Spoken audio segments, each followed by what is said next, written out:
نحمده ونصلي ونسلم على رسوله الکریم اما بعد۔ جب سے یہ ویکسین کا سلسلہ شروع ہوا ہے اس کے بارے میں بہت سے لوگ اپنے تحفظات کا تذکرہ کرتے ہیں، کچھ لوگ ویڈیوز بھی بناتے ہیں۔ اہم بات یہ ہے کہ اکثر لوگ اس حوالے سے جو گفتگو کر رہے ہیں وہ یا تو باقاعدہ عالم دین نہیں ہوتے یا میڈیکل سائنس سے واقف نہیں ہوتے۔ اب وہ اپنے طرف سے، چونکہ ان کے ذہن میں ایک وسوسہ، ایک وہم ہے کہ لوگوں نے سب نے مل کے پوری دنیا میں سازشیں پھیلائی ہوئی ہیں اور ہم اس سازش کا شکار ہیں۔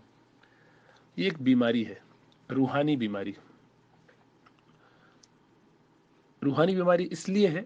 کہ اس طرح کے خیالات سے آدمی کی توجہ اپنے اعمال کی طرف سے ہٹ جاتی ہے، نظر اپنے اوپر سے ہٹ جاتی ہے اور دوسروں پہ چلی جاتی ہے۔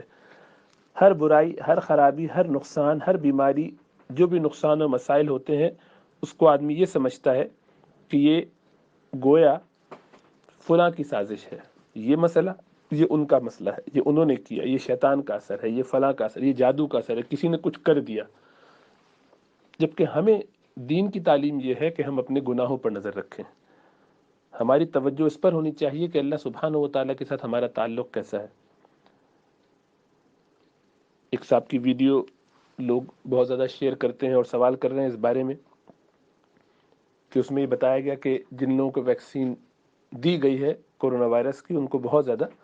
سمٹمز ہو رہے ہیں اور سائیڈ ایفیکٹس ہو رہے ہیں۔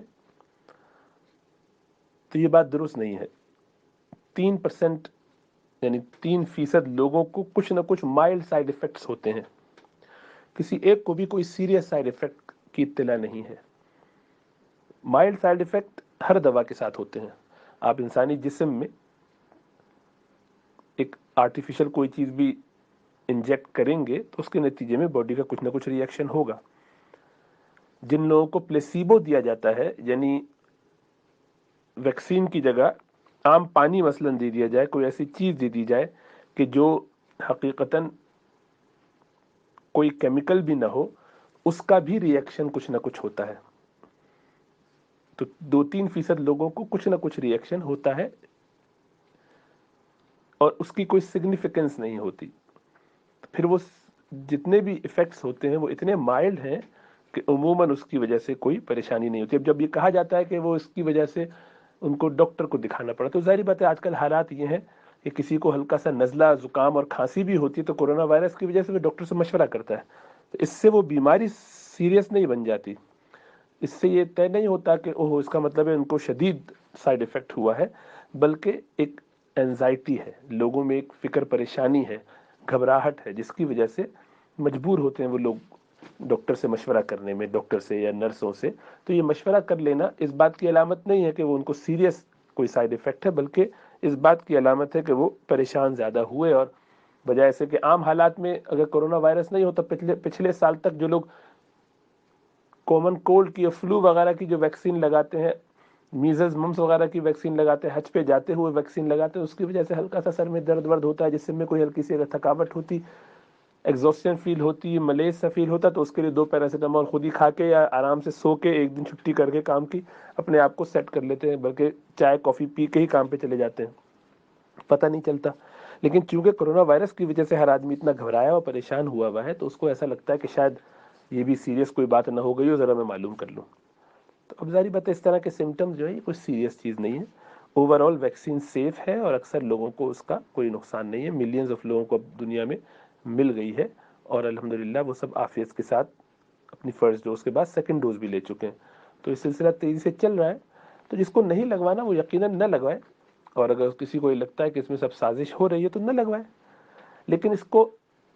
ایک ایشو نہ بنائے، فساد اس کی وجہ سے کریٹ نہ کرے۔ نمبر 1، کیا یہ آپ کے کیے ہوئے عمل کا نتیجہ ہے؟ یعنی آپ نے یہ ویکسین ایسے بنائی ہے کہ اس میں کوئی سازش ہو؟ نہیں۔ آپ کے اختیار میں ہے کہ آپ اس کو روک سکتے ہیں؟ نہیں، یہ بھی آپ کے اختیار میں نہیں ہے۔ تو پھر ایسی باتیں کرنے کا کوئی فائدہ نہیں ہے، ایسا کوئی کام کرنے کا کوئی عملاً فائدہ نہیں، بلکہ توبہ استغفار کرنا چاہیے اور اللہ سے رجوع کرنا چاہیے۔ ایمان والوں کا اللہ سے رجوع اور تعلق بڑھ جائے تو ہر سازش اور ہر مکر کو اللہ سبحانہ و تعالیٰ بآسانی ٹال دیتے ہیں۔ ہمارا تعلق اللہ کے ساتھ مضبوط ہونا چاہیے، جو نہیں ہے، افسوس کے ساتھ کہنا پڑتا ہے کہ اکثر مسلمانوں کا نہیں ہے۔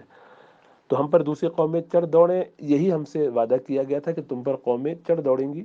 جیسے کہ بھوکے دسترخوان پر دوڑتے ہیں۔ تو اگر واقعی وہ چڑھ دوڑیں اور آپ کو لگتا ہے ایسا کر رہے ہیں، اگر یہ مان لیجئے بفرض محال، تو یہ سمجھ لیجئے کہ اس کا علاج کچھ محنت اور اچھل کود کرنے میں نہیں ہے، اس کے خلاف کچھ مظاہرے کرنے اور نعرے لگانے اور کچھ ویڈیو ریکارڈنگ کروانا، یہ اس کا علاج نہیں ہے، بلکہ اس کا علاج توبہ استغفار ہے، رجوع اللہ ہے۔ تو اس لیے اپنے آپ کو صحیح راہ پہ رکھنا چاہیے، اپنے معاملات درست رکھنے چاہیے۔ افسوس یہ ہے کہ ہمارے وہ لوگ کہ جن کو درد بھی ہو دین کا اور فکر بھی ہے، وہ بھی اپنے معاملات درست نہیں رکھتے، بس جذباتی زبانی کلامی باتیں ہیں اور جوش ہے، جذبہ ہے، اور خود پریشان ہوتے ہیں، بیمار ہوتے ہیں تو سب سے پہلے جا کے ڈاکٹروں سے رجوع کر کے وہ سارا علاج بھی کروا رہے ہیں، اور ویکسین کی ضرورت پڑے گی تو خود لگوائیں گے بھی، آفر ہوگی تو لگا دیں گے، اور دوسروں کو کنفیوز کرنے کے لیے ایسی ویڈیوز بناتے ہیں، شیئر کرتے ہیں اور الٹی پلٹی باتیں کرتے ہیں، پھر اس میں الزام بھی لگاتے ہیں۔ یہ بہت زیادتی کی بات ہے۔ پاکستان اسلامک میڈیکل ایسوسی ایشن میں جو لوگ ہیں وہ بہت عام لوگ نہیں ہیں، بڑے بڑے ڈاکٹرز بھی ہیں اور بڑے بڑے علماء بھی ہیں، وہ مل کے اگر کوئی ایسی بات کہہ رہے ہیں، ان کی کوئی جو رپورٹ ہے اس کو کوشچن کرنا یہ بڑی زیادتی کی بات ہے، اور ان کے بارے میں ان کو جو ہے وہ منفی انداز سے پیش کرنا یہ ظلم زیادتی ہے، بدگمانی ہے، تہمت ہے، اور ایسی چیزوں سے بچنا چاہیے۔ اگر کسی کو واقعی ایسا خدشہ ہے اور خطرہ ہے تو نہ لگوائے، کہ کوئی فرض سنت تو ہے نہیں، نہ بھی واجب کیا ہے کسی گورنمنٹ نے، تو نہ لگوائے، لیکن اس پہ شور مچانا اور دوسروں کو تنگ کرنا اور پریشان کرنا یہ مناسب طریقہ نہیں۔ جیسے پہلے عرض کیا تھا کہ جب ایک اگر کوئی کمپنی خالی بنا رہی ہوتی تو آدمی کہہ سکتا ہے مختلف کمپنیز بنا رہی ہیں، مختلف عنوان سے کام کر رہے ہیں، پوری دنیا ہی کے لوگ ایک ساتھ مل چکے، ہر آدمی کو ہم کوشچن کریں گے، تمام ڈاکٹرز کے بارے میں ہمارا خیال جو ہوگا، تمام سائنسدانوں کے بارے میں، تمام علماء کے بارے میں، کہ یہ سب نعوذ باللہ دنیا کے لیے بک گئے ہیں اور ہم ایک صرف مخلص دین کے رہ گئے ہیں کہ ہمیں زیادہ سمجھ میں آتا ہے، ہم دین کی زیادہ فکر کرتے ہیں، ہم امت کو بچا کے لے جائیں گے، ہم امت کے لیڈر ہیں، اگلے امام مہدی ہم ہی بننے والے۔ یہ ایسا دھوکے کا خیال لوگوں کے ذہنوں میں آتا کیسے ہے، مجھے حیرت ہوتی ہے۔ اپنی 6 فٹ 5 فٹ کی جسم پر دین نافذ نہیں کر سکتے، پوری دنیا کی لیڈری کرنے اور اس کو لے کر چلنے کا ان کا خیال و دعویٰ ہے، اور ایک بات چھوڑ دیتے ہیں بغیر اپنے کسی ریفرنس کے، یہ نہیں بتاتے کہ آپ کون ہیں، اپنا کام بتائیے،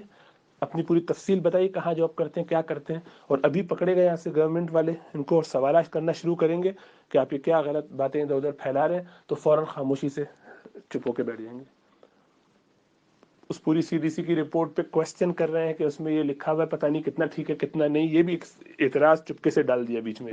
باتوں باتوں میں یہ وسوسہ پھیلانے کے لیے یہ بات بھی کہہ دی، اور یہ بات کہہ دی تو پھر اس ڈاکیومنٹ کی ویلیو کیا ہے؟ جب اس کی کوئی ویلیو نہیں تو اس کو پیش کیوں کر رہے ہیں؟ کہتے ہیں کہ یہ تو انہوں نے لکھا ہے، پتہ نہیں اصل میں کیا ہے، حالانکہ ان سب کی میننگ کیا ہے بہت اچھی طرح جو اس فیلڈ کے چیمپئن ہوتے ہیں، جو ان میں انوالو ہوتے ہیں، ان کو معلوم ہے۔ تو عام آدمی کو اس طرح سے کنفیوز کرنا، پریشان کرنا یہ بالکل مناسب نہیں ہے، فتنے کا سبب ہے، اس سے بہت بچنا چاہیے۔ اللہ ہمیں سمجھ اور شعور عطا فرمائے۔